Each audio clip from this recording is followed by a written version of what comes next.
안녕하세요. 왕초보 회계 탈출 염정희 세무사입니다. 저는 오늘부터 회계 회자도 모르시는 이제 수강생분들을 위하여 회계 기초 지식에 대해서 전달을 드릴 예정입니다. 그리고 사실 이 장소에는 저희 이제 회계에 대해서 잘 모르고 있는 이제 직원분도 참석을 해 계세요. 그래서 이제 직원분한테 가르쳐 드린다는 마음으로 한번 수업을 진행해 보도록 하겠습니다. 오늘은 첫 시간인데요. 이제 회계라는 게 사실 한글로 쓰여 있기는 하지만 외국어처럼 들릴 때가 많잖아요. 그래서 오늘은 회계 용어에 대해서 이제 번역을 해드리는 시간으로 한번 구성을 해봤습니다. 그러면 첫 번째로요, 우리가 회계에 대해서 배울 거잖아요. 회계가 뭔지 얘기를 해볼까요? 회계가 혹시 어떤 거라고 생각이 드세요? 회계는 돈이 들어가고 나가는 거를 수치적으로 정리하는? 지금 저희 직원분이 뭐라고 말씀을 하셨냐면 이제 그 돈이 들어가고 나가는 거에 대해서 수치적으로 이제 기록하는 거 아니냐라고 얘기를 했고요. 그냥 조금 더 실생활에 조금 와닿게 말씀을 드리면 사실 우리가 뭐 자동차를 산다고 예를 들어볼게요. 근데 이게 내가 내 돈으로 살 수 있으면 좋기는 한데 혹시라도 이제 은행에서 대출을 받아서 이제 사야 된다라고 하면은 은행에서 나한테 돈을 얼마를 줄지에 대해서 판단을 해야 되잖아요. 그러면은 나는 지금 뭐 소득은 얼마를 벌고 있는지 조금 더 쉽게 얘기를 하자면 제가 이제 차를 사고 싶어요. 근데 차를 사고 싶은데 내 돈으로 살 수 있으면 좋기는 한데 그게 아니라 이제 은행에 대출을 받아야 된단 말이에요. 그러면 은행은 나의 뭘 보고 이제 대출을 해주겠어요.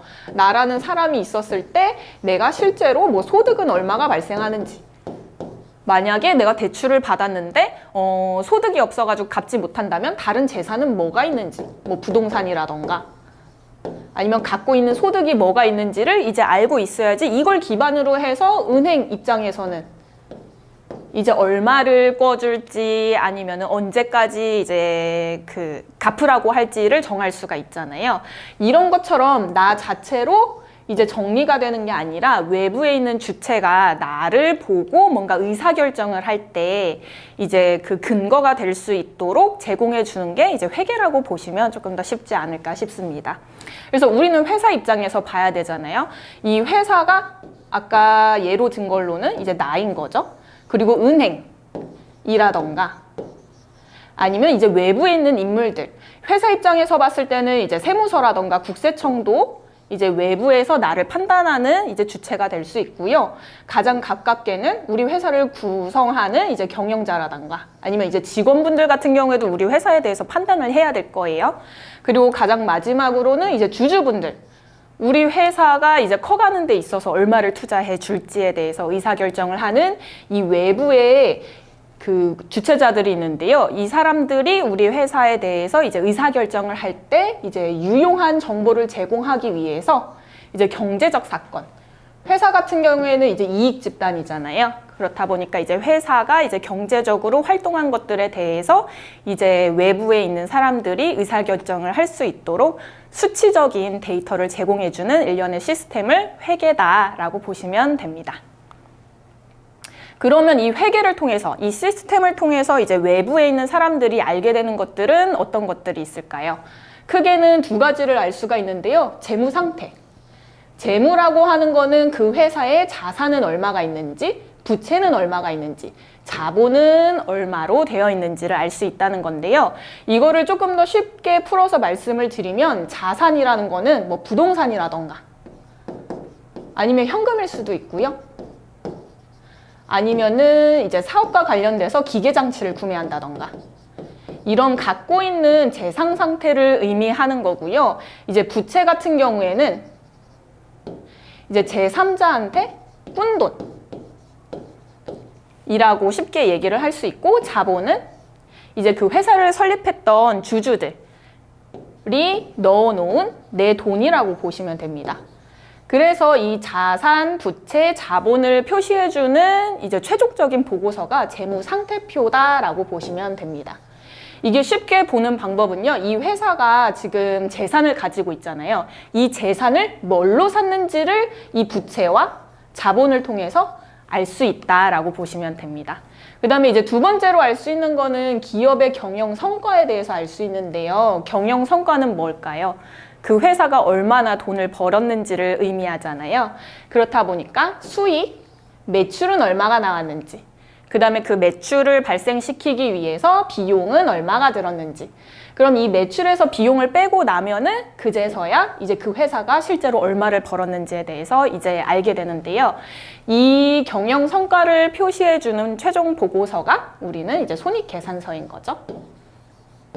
손익계산서에서 이제 수익, 매출에서 비용을 차감하고 남은 이익을 볼 수 있는 서식이 손익계산서라고 보시면 됩니다. 그러면 이번에는 회계 종류를 한번 알아볼 건데요. 회계 종류는 그 외부에서 이 회계를 사용하시는 그 관계자가 누구냐에 따라서 좀 달라진다고 보시면 되세요. 그렇다 보니까 가장 이제 기본적인 베이스가 되는 회계 같은 경우에 이제 재무회계라고 하고요.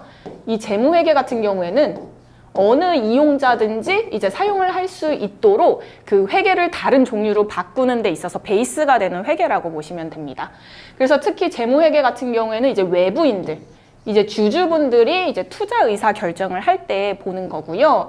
그 다음에 이제 경영자 혹은 이제 직원분들이 우리 회사를 운영하는 데 있어서 사용하는 회계는 이제 관리회계라고 합니다. 회사를 이제 운영하는데 들어가는 회계이고요. 이 관리 회계 중에 가장 이제 대표적인 게 이제 원가 회계인 거죠.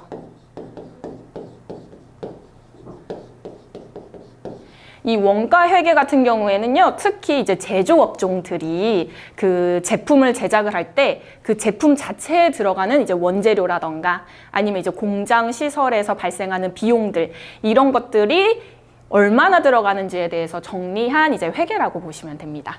그 다음으로는 이제 국세청. 우리가 회사에서 운영을 해서 돈을 벌게 되면은 이제 나라에 세금을 내게 되잖아요. 그러면은 이제 세법에 따라서 다시 한번 이제 계산을 하게 되는데요. 이 세금 계산용으로 이 재무회계에서 약간 달라집니다. 세법 기준으로 해서 다시 한번 회계를 하게 되는데요. 그거를 이제 세무회계로 이름을 붙입니다.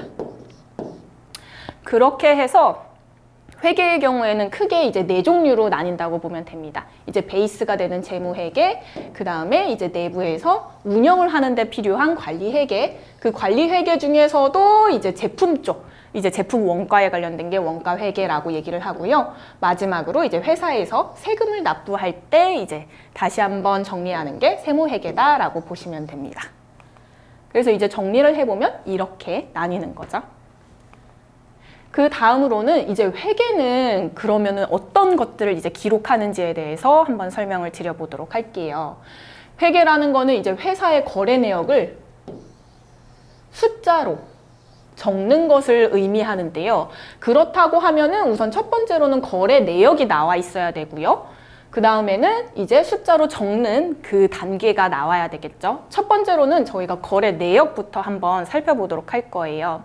회사가 사업을 하다 보면은 얼마나 많은 거래를 하겠어요. 직원도 뽑아야 되고 뭐 임대차 계약도 해야 되고 여러 가지 이제 거래를 하게 되는데 그 거래들을 다 적느냐는 아닙니다. 그 기록을 하게 되는 거래 내역에도 요건이 있는데요. 이때는 2가지 요건이 필요합니다. 첫 번째로는요, 우리 회사의 재무상태. 재무상태라고 하면은 아까 자산, 부채, 자본이 있었죠. 혹은 아니면은 이제 손익에. 수익이나 비용 아니면 이익에 영향을 미쳐야 됩니다. 이 재무상태나 손익에 변화가 있어야지 기록을 하게 되고요. 2번째, 엔드 요건인데요.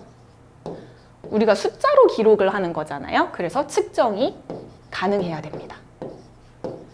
우리 회사의 재무 상태나 손익에 영향을 미치면서 그거를 이제 숫자로 정확하게 표현할 수 있을 때 이제 그 거래들을 회계 처리한다라고 합니다. 예를 들면요, 우리가 회사를 운영을 하면서 이제 근로자를 뽑게 되고 근로계약서를 작성을 합니다. 근데 이때는 그 근로계약서를 작성하는 것도 회사의 거래이기는 하지만 이게 수치적으로 나온다던가 아니면은 우리 회사의 재무 상태나 손익에 아직까지 영향을 미치지는 않았어요. 그래서 그 거래는 이제 회계 처리를 하지는 않고요. 그 사람이 실제로 이제 근무를 하면서 이제 월급 날짜가 됐어요. 그러면 우리 회사의 법인 통장에서 이제 돈을 이체를 해주겠죠. 그렇게 되면은 실제로 우리 재무 상태, 자산 중에 현금이 빠져나간 거잖아요. 그 다음에 측정. 실제로 월급을 주기로 약속을 한 금액이 있을 거잖아요. 그러면 이 거래 같은 경우에는 이때는 이제 회계 처리를 한다라고 보시면 됩니다. 그래서 우리가 인식하는 거래는 이 두 가지 요건을 충족을 시켜야지만 이제 회계 처리를 할 수 있고요. 그러면 이 회계 처리를 언제 할 거냐가 중요합니다.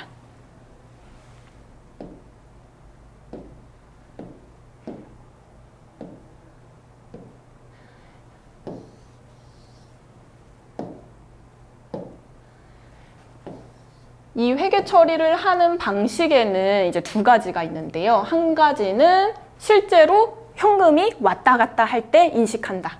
그게 바로 이제 현금주의가 되고요.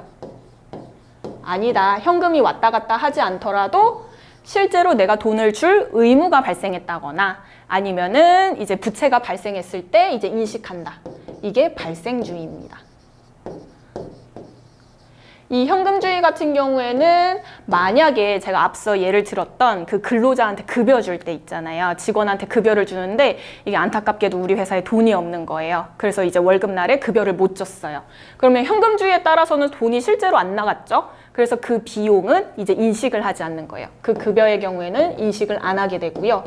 발생주의 같은 경우에는 이 돈을 줄 의무만 발생을 하더라도 우리가 인식을 하자라고 정한 게 이제 발생주의예요. 그래서 돈을 주지 않았어도 실제로 급여로 회계 처리를 하게 됩니다. 이 방식에 따라서 이제 굉장히 중요한 부기의 방법, 그 기록하는 방식이 나뉘게 되는데요. 이 현금주의 같은 경우에는 이제 돈이 왔다 갔다 하는 거에 따라서 이제 기록을 하는 거잖아요. 그래서 예를 들어서 내가 뭔가 물건을 샀다, 뭐 사과 하나를 샀다라고 하더라도 그 기록을 할 때 그냥 사과, 예를 들면 1,000원을 주고 샀다고 해볼게요. 그럼 이제 사과 1,000원이라고 기록을 하면 돼요.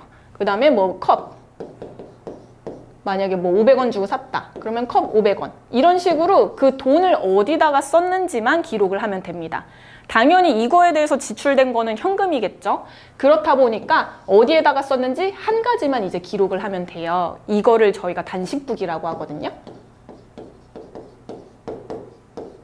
반면에 발생주의 같은 경우에는 돈을 지급하지 않더라도 이제 기록을 해야 된다고 말씀을 드렸어요.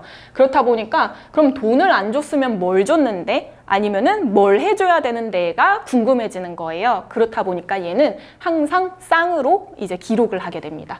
그래서 지금처럼 예를 들어 근로자 이름이 홍길동이라고 해볼게요. 그러면 이제 홍길동한테 우리가 180만 원을 주기로 했어요. 월급으로. 180만 원을 주기로 했는데 아직 돈이 안 나간 상태였잖아요. 우리 회사에 돈이 없어서. 그러면은 뭐 월급 아직 안 준 돈 180. 이렇게 해서 실제로 뭔가 발생했을 때, 비용이 발생했을 때 앞으로 내가 어떻게 처리를 해줘야 되는지에 대해서도 같이 쌍으로 기록을 해줘야 됩니다. 이게 바로 이제 복식부기가 되는 거죠. 그리고 여러분들이 항상 어려워하시는 차변과 대변이 이것 때문에 발생하게 되는 겁니다. 그러면은 우리나라는 회계 처리를 뭘 기준으로 하느냐? 발생주의에 따라서 하게 되어 있습니다. 그래서 항상 이제 복식부기로 기록을 하셔야 되는 거고요. 그럼 이제 발생주의까지 나왔는데요. 우리가 매출과 비용을 인식할 때는 한 가지 규칙이 더 들어갑니다.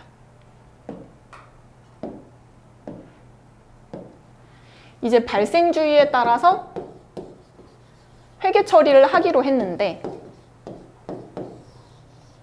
그러면 이제 수익을 인식할 때 내가 상품을 만드는 것 자체로도 이제 매출이 발생했다고 인식을 할 것이냐. 이 매출을 언제 인식할지가 중요한 거예요. 이 매출 같은 경우에는 내가 뭐 물건을 만들었다고 해서 당연히 팔릴 수도 있지만 팔리지 않을 수도 있잖아요. 그렇다 보니까 이제 현금을 받거나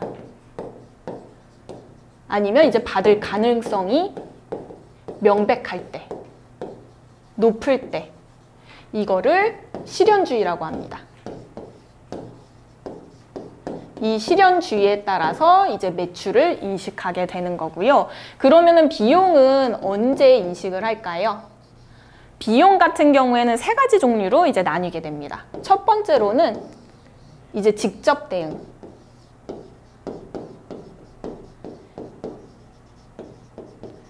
직접 대응 같은 경우에는 어떤 거냐면요. 제가 치킨집을 한다고 한번 예를 들어 볼게요. 제가 치킨을 팔았어요. 이제 뭐 닭 한 마리를 이제 튀겨달라고 주문을 받았습니다. 그러면은 그 치킨 한 마리당은 이제 닭이 1대1로 대응이 되죠. 닭 한 마리를 넣어야지 한 마리가 튀겨지니까. 이것처럼 내가 매출 발생한 거에 대해서 1대1로 대응이 되는 방식을 이제 직접 대응이라고 하고요.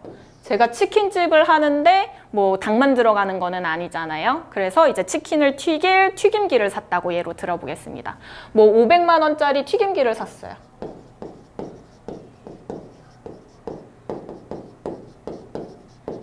이거를 사실 1년만 쓰고 버릴 거는 아니잖아요. 만약에 뭐 돈이 많다라고 하면은 1년 쓰고 버리겠지만 저는 사실 이거를 3년 동안 쓰려고 산 거였어요. 이거를 그냥 바로 비용 처리를 해버리게 되면은 그 해는 손실일 겁니다. 그렇다 보니까 내가 투자한 비용 같은 경우에는 이제 합리적으로 나는 원래 3년 동안 쓸 거야 라고 생각했다면 3년에 나눠서 이제 비용 처리를 하는 거죠.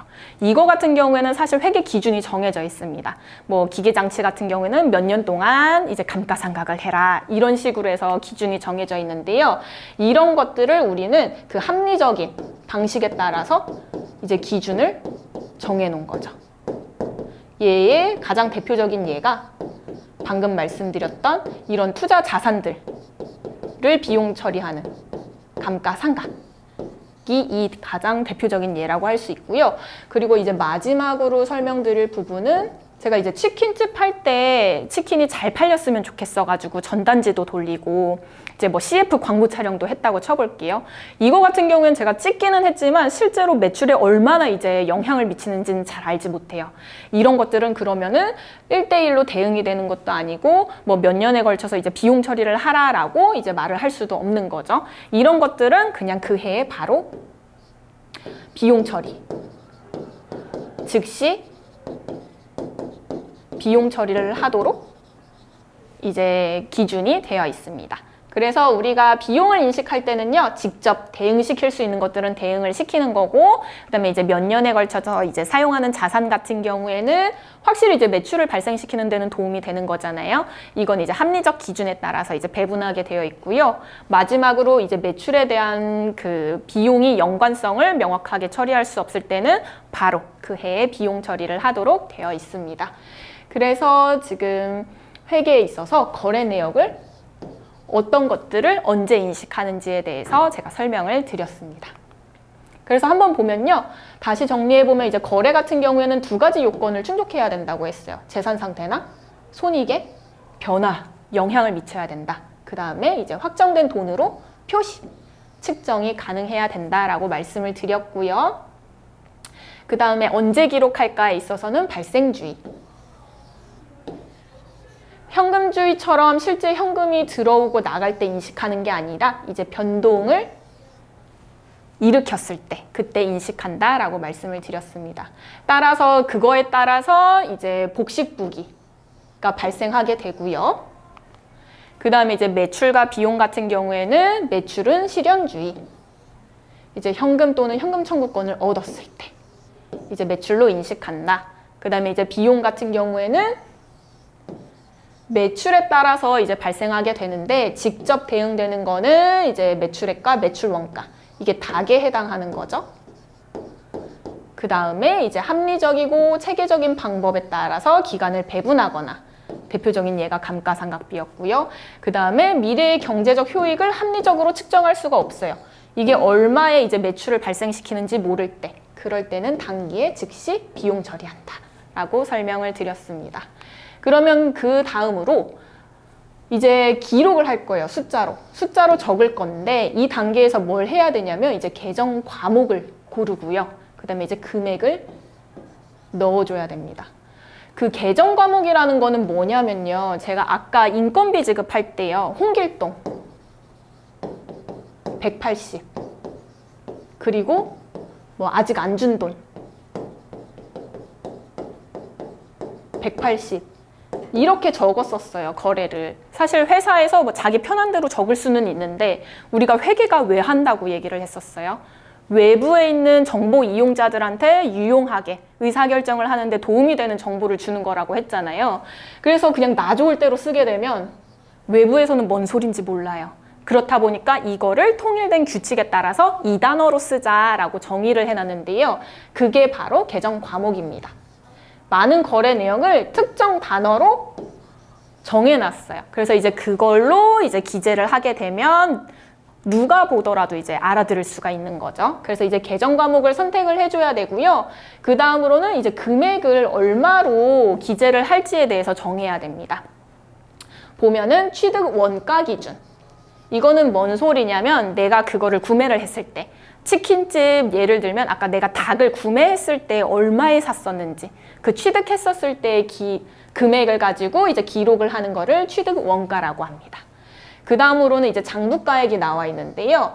취득 후 감가상각이나 손상을 차감한 후에 남은 장부상 기록된 이론적 가격이라고 나와 있어요. 이게 뭔 소리냐면 그 치킨집에 있어서 튀김기를 제가 300만 원에 샀다고 얘기를 했잖아요. 300만 원에 샀는데 얘를 이제 감가상각 합리적으로 이제 3년 동안 쓸 거라 그랬잖아요. 그럼 1년이 지나고 나면 100만 원만큼은 비용 처리를 했을 거예요. 그러면 그 다음 해가 됐을 때 그 치킨 튀김기는 200만 원이 됩니다. 이 200만 원이 이 장부가액이 된다라고 보시면 됩니다.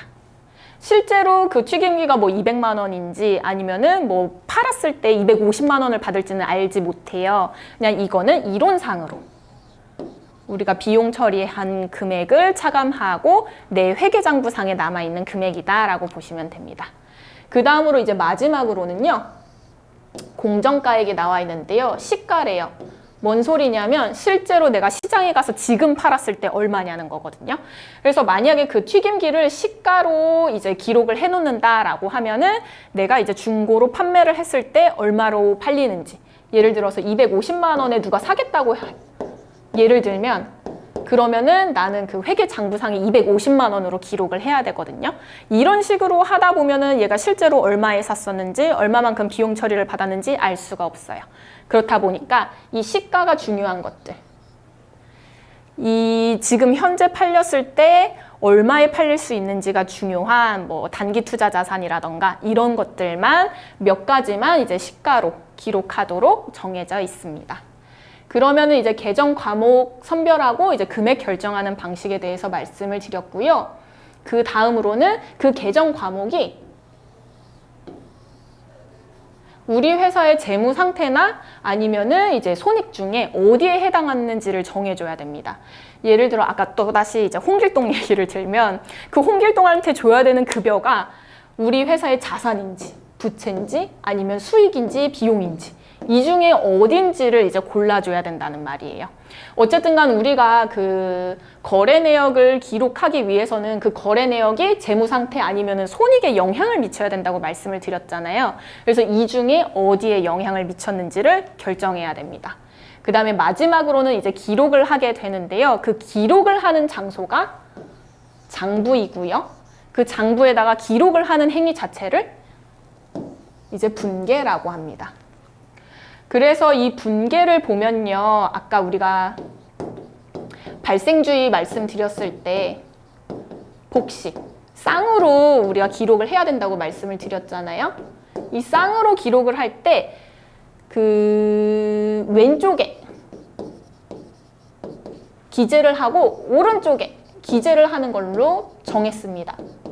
그래서 이제 왼쪽에 있는 것 같은 경우에는 차변이라고 이름을 붙였고요. 오른쪽에 있는 것들은 이제 대변이다 라고 해서 그 위치에 이름을 붙인 겁니다. 그래서 우리가 이제 기록을 할 때는 장부상에 왼쪽에 써야 될지 오른쪽에 써야 될지를 이제 결정을 해서 기록을 한다라고 보시면 됩니다. 그러면 이제 왼쪽이랑 오른쪽에다가 기록을 한다고 말씀을 드렸잖아요. 그리고 우리 재무 상태랑 이제 손익에 영향을 미친다고 말씀을 드렸어요. 그래서 제가 한번 왼쪽 오른쪽을 나눠봤습니다. 왼쪽인 이쪽이 차변이겠죠. 그리고 오른쪽인 여기가 대변일 거예요. 거기에 올 수 있는 내용들을 제가 한번 담아본 건데요. 우리가 아까 그 회사의 회계 결과물, 아까 재무상태표랑 그다음에 이제 손익계산서가 있다고 말씀을 드렸잖아요. 그리고 그림이 어떻게 그려져 있었죠? 재무상태표 같은 경우에는 이제 왼쪽에 자산이 왔고요. 오른쪽에 부채와 자본이 왔습니다. 그 다음에 손익계산서는 어떻게 생겼었어요? 왼쪽에는 수익, 매출이죠. 왔었고 오른쪽에 이제 비용이랑 이익이 왔었습니다. 이게 그냥 이렇게 그림을 그린 거는 아니고요. 자기 위치에 넣어준 거예요. 그렇다 보니까 자산 같은 경우에는 본인 위치가 왼쪽인 거예요. 그렇다 보니까 자기 자신이 증가할 경우에는 자기 위치에다가 왼쪽에 넣어줘야 됩니다. 그럼 자기가 줄어들었을 때는요, 반대쪽 대변에 넣어줘야 됩니다. 마찬가지예요. 부채 볼까요? 부채 같은 경우에는 원래 오른쪽이었단 말이에요. 그러면 자기 자신이 증가하는 거는 자기 위치, 자기가 감소하는 건 이제 반대 위치. 이런 식으로 해서 본인의 위치에서 증가했을 때는 기록을 해주고, 본인이 이제 감소했을 때는 이제 반대 위치에 기록을 해주는 거다라고 보시면 되고요. 그 다음에 우리가 그 쌍으로 움직인다 그랬죠? 복식부기를 해야 되기 때문에 왼쪽과 오른쪽은 항상 금액이 일치해야 됩니다. 이게 대원칙이에요.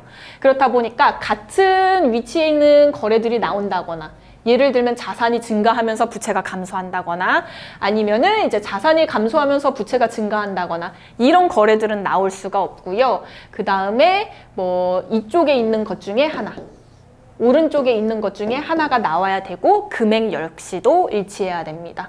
그래서 예를 들어 보면요. 아까 그 홍길동 급여로 들어볼게요. 홍길동 급여 같은 경우에는 회사에서 이제 비용이 발생한 거예요. 그럼 이제 홍길동 급여 180이 나왔고요.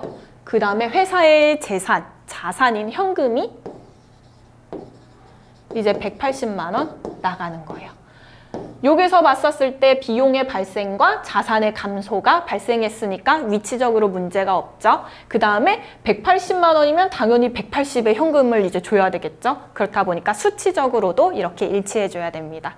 그래서 오늘은 첫 시간에 이제 회계 용어에 대해서도 말씀을 드렸고요. 이제 회계의 대원칙이 이제 차례변이 이제 동일해야 된다에 대해서도 말씀을 드렸습니다. 그럼 이제 다음 시간부터는요. 구체적으로 그 우리의 약속된 용어인 계정 과목은 어떤 것들이 있는지, 그 계정 과목에 따라서 재무 상태에 해당하는 건지 아니면 손익에 영향을 미치는 건지에 대해서 케이스별로 한번 알아보도록 하겠습니다. 여기까지 수강해 주셔서 감사합니다.